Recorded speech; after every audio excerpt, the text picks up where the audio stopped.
So in this video we're going to be talking stocks. What is a stock? Well, you're about to find out. Let's get it.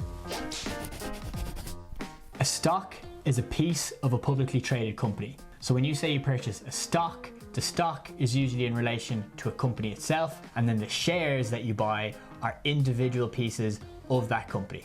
So when you hear someone say that they own Apple stock, you might then ask, how many shares of Apple do you own? Like any other purchase that you make, when you buy a company's shares, you pay a price for those shares. And as you can guess, that is what we call a company's share price. This price fluctuates on a daily basis based on the supply and demand for that company's shares. So if more people want to buy shares in that company, the price trends higher. And if more people want to sell it and are not happy with how the company is performing, they will sell their shares and the price tends to go down. So as a shareholder, you hope by investing in companies that the share price will increase over time, thereby making you money. And also by owning pieces of these companies, you might be entitled to a portion of their profits, which are called dividends. Can you buy a piece of any company? Unfortunately, no. You can only buy pieces of companies that are publicly traded. In other words, companies that are listed on public stock markets. If a company is privately owned, you and I can't buy shares in that company. However, if you do a quick Google search for a company that you enjoy or like to follow, you'll quickly find out whether that company is public or private.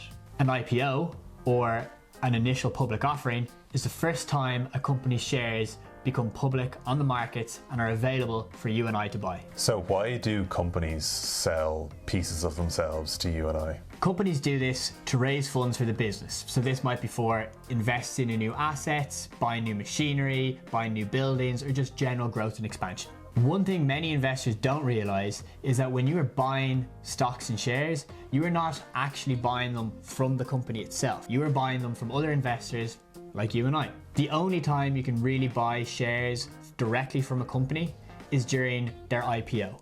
So this is basically why it's called the stock market, because it's a place where people can buy and sell stocks and shares. Thanks for watching the video. We hope you now know what a stock is. As always, any questions, let us know in the comments below. And hit that like button. Hit it and see you in the next one.